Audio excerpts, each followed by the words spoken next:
Mehdi sait que sa mère ne va pas venir le chercher. Il y a quelques jours, M. Lombard l'a convoqué dans son bureau et lui a demandé d'appeler au téléphone ses parents. Ses parents? Pour leur rappeler qu'il doit venir le chercher pour le week-end de la Toussaint. Depuis le début de l'année, il a passé tous ses week-ends à l'internat avec quelques autres internes, pas toujours les mêmes, et parfois tout seul. Tout le monde a remarqué cet enfant qui semble délaissé, mais ce week-end est particulier. L'internat ferme pour de bon. Ni surveillant, ni cuisinier, ni concierge ne seront là.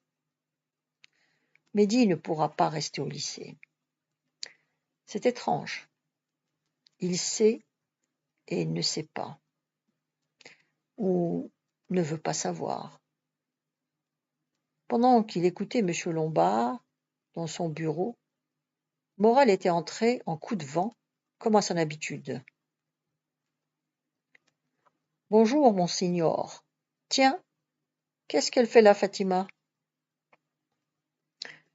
Allons, du sérieux, Morel. J'explique au petit Khatib qu'il ne peut pas rester ici pour la Toussaint.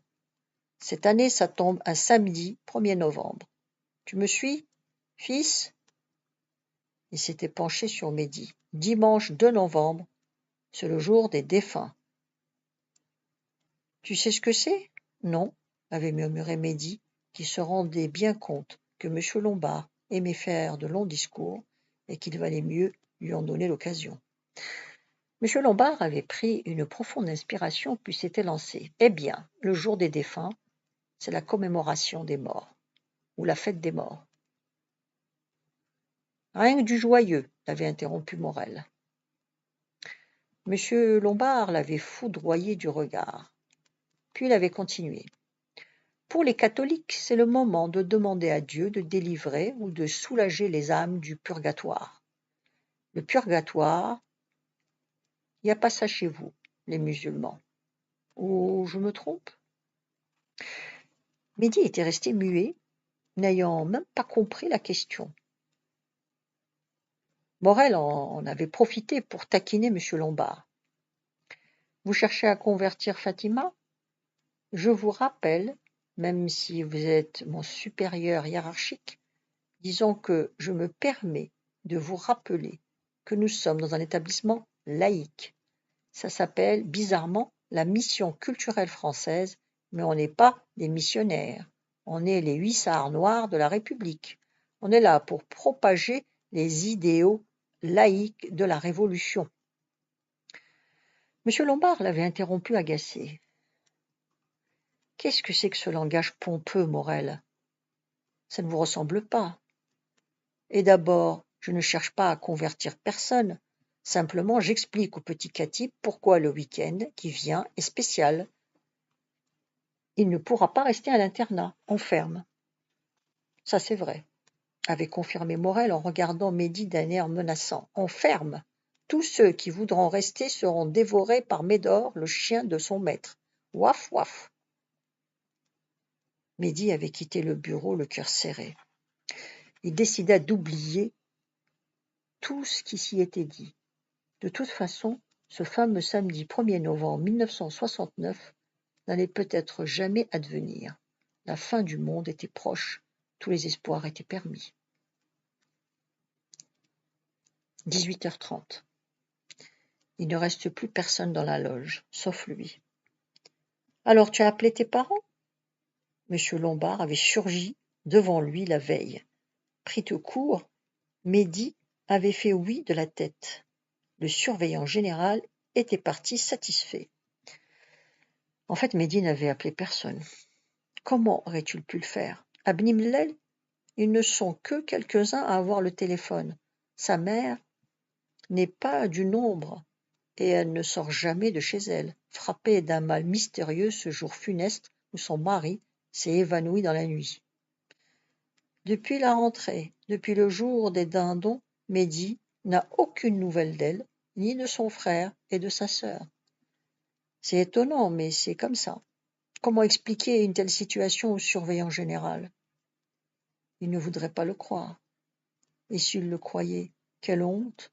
La situation est inextricable. Alors, Mehdi attend un miracle, que le calendrier fasse un saut, qu'il passe directement du vendredi 31 octobre au lundi 3 novembre. Monsieur Porte leur a parlé de cette époque extraordinaire, au XVIe siècle, où l'on était passé d'un calendrier à un autre. Le pape Grégoire avait fait d'un vendredi 15 octobre le lendemain d'un jeudi 4 octobre. Donc, rien n'est impossible. À défaut d'un miracle similaire, le pape n'est peut-être pas disponible. Il espère qu'un avion s'écrase sur le collège dans une apocalypse de feu et qu'ils meurent tous, lui, le concierge, le surveillant général, Médor, Morel, ou bien un tremblement de terre pourrait détruire toute la ville ou un raz-de-marée, l'engloutir. Cela résoudrait son problème. 19h30. La nuit commence à tomber. Miloud, excédé, est allé chercher le surveillant général qui était encore dans son bureau. Monsieur Lombard arrive au galop, le sourcil froncé, la cravate en bataille, avec le concierge clopinant dans son sillage. On dirait deux rhinocéros chargeant un intrus dans la savane. Et l'intrus, c'est lui, Mehdi. Les deux hommes se penchent sur le garçon qui fixe obstinément le sol. À force de le questionner, et malgré ses réponses en forme d'anomatopée, ils finissent par comprendre quelle est la situation. La situation est la suivante. On est vendredi soir, demain c'est la Toussaint, et ils ont un gamin dans les bras, un gamin que nul ne viendra chercher. Monsieur Lombard murmure. On dirait du Dickens. Mehdi a entendu. Il sait qui est Dickens. Il a lu Oliver Twist en français dans la bibliothèque verte. Il rougit violemment. Que faire? Les deux hommes le fixent des yeux, espérant sans doute qu'il va s'évaporer dans l'air. Mais rien ne se passe, et le grain de sable est toujours là, tout petit, les yeux baissés, mais bel et bien là. Soudain, le concierge a une inspiration. Il demande en arabe et en français. « Shkoun sahbek » ? Qui est ton ami ? Monsieur Lombard, qui a tout de suite compris de quoi il s'agit, il n'est pas pour rien surveillant général, hoche énergiquement la tête. Il se joint au chœur. Oui. Qui est ton meilleur ami ? Mehdi n'a pas d'amis. Il ne sait même pas ce que ça veut dire. Il fait semblant de réfléchir. Il voit une sarabande de visages, Juan Saval, Mchiche, Samir Tanji, Raymond Fernandez et d'autres, qui tous se moquent de lui tirent la langue ou lui donnent des coups de pied. Un prolétaire n'a pas de patrie. Il ferme les yeux. Les deux hommes semblent perdre patience. Bon alors, réponds. On t'a posé une question. La peur tord les tripes de l'enfant. Un nom fuse de sa bouche comme malgré lui. Denis Berger. Tiens, pourquoi ce nom a-t-il jailli ? Il n'a jamais adressé la parole à ce Denis qui est dans sa classe et qui fait partie du petit groupe qui fait du théâtre avec Sabine Armand le mercredi après-midi. Il a toujours été fasciné par ses cheveux blancs paille, soyeux et raides. Il ne se lasse pas de regarder ses cheveux. Il n'a jamais vu de tel, ou plutôt rien vu de tel dans les rues de Bni Mellel. Et il a grandi, là où il a grandi.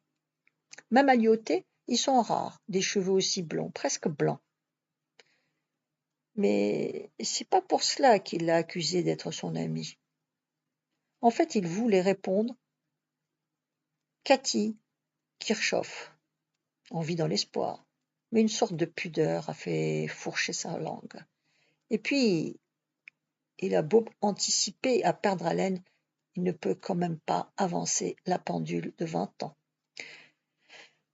Certes, il épousera un jour mademoiselle Kirchhoff, et aussi Jenny von Westphalen, et la fille à Chamagnac, et madame Gobert, qu'il n'a jamais vue, et toutes se fondront en une seule Madame Katib. Mais c'est loin tout ça. Les deux rhinocéros ne pourraient pas comprendre ce plan infaillible. On pourrait se moquer de lui. D'où cette réponse étrange. Denis Berger. Monsieur Lombard s'empare du téléphone, réclame le numéro de la famille Berger au concierge, qui le déniche dans un registre et compose d'un doigt autoritaire le dit numéro. Il est aussitôt en grande conversation avec monsieur Berger. Au début, il semble avoir du mal à expliquer la situation.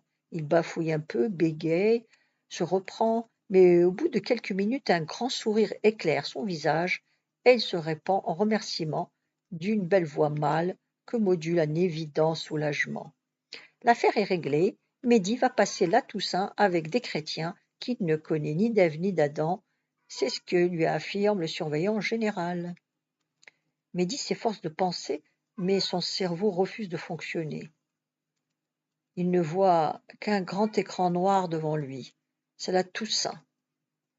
Les chrétiens vont l'enterrer. Tu vas être avec ton ami Denis. C'est quand même mieux que rester ici dans un dortoir désert, dans un réfectoire vide. C'est la fin. Ton ami Denis. La vérité va éclater au grand jour. Tout le monde va comprendre qui est exactement Mehdi Katib. Un petit imposteur. 20h30. Monsieur Bernard a remis les clés de sa voiture au concierge et lui a demandé d'emmener Mehdi chez les Bergers dans un quartier de Casablanca qu'on appelle étrangement le Polo. Miloud semble pressé et de mauvaise humeur.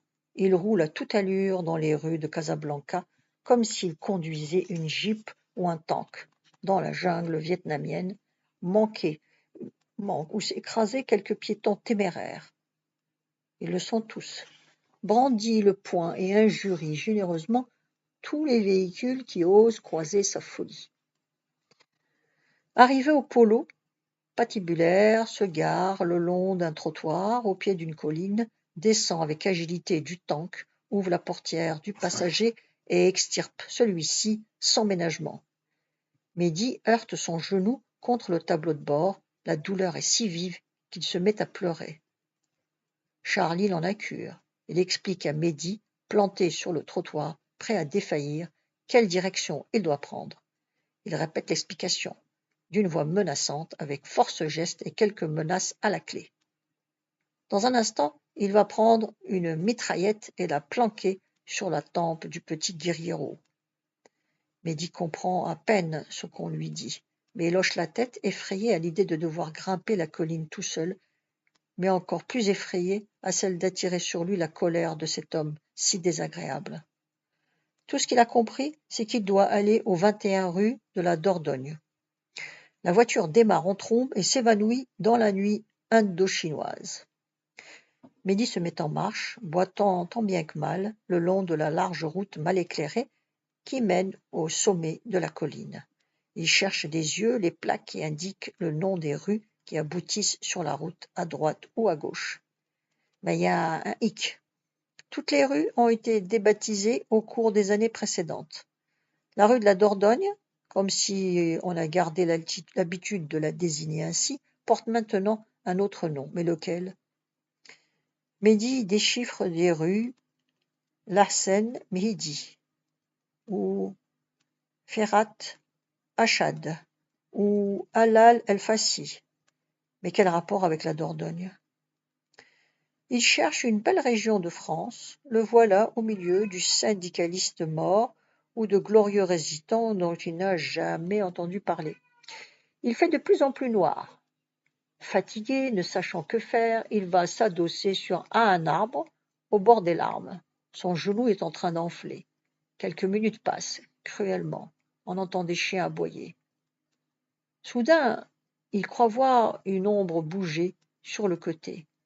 Il cligne des yeux, s'efforçant de mieux voir. Un homme, ou peut-être un spectre, engoncé dans une djellaba marron, s'approche lentement. Il est sorti du porche d'une des villas qui s'étendent le long de la route. Le voici à la hauteur de Mehdi. Il se penche sur l'enfant au comble du désarroi. Cette fois, c'est vraiment la fin. et lui adresse quelques mots en arabe. Mehdi ne comprend pas ce que l'homme lui veut, mais il a l'impression qu'on lui pose une question. Il ne peut que gémir. Rue de la Dordogne, rue de la Dordogne. Le spectre lui prend la main sans mot dire et l'entraîne fermement vers une petite ruelle sombre. Transi de peur, Mehdi le suit en refoulant ses pleurs.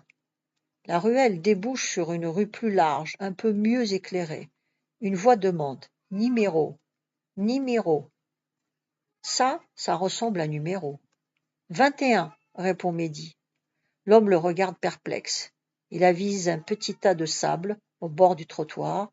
Il y farfouille de son doigt. Il écrit 1, 2, 3, puis s'arrête. Mehdi trace à son tour un 21 tremblotant dans le sable. La djellaba l'emmène vers un grand portail et le plante devant, après avoir énergiquement sonné. Mehdi, reprenant ses esprits, voudrait remercier son ange gardien, mais il ne trouve pas ces mots. D'ailleurs, l'homme a disparu, avalé par les ténèbres. La suite demain. Vous pouvez vous abonner.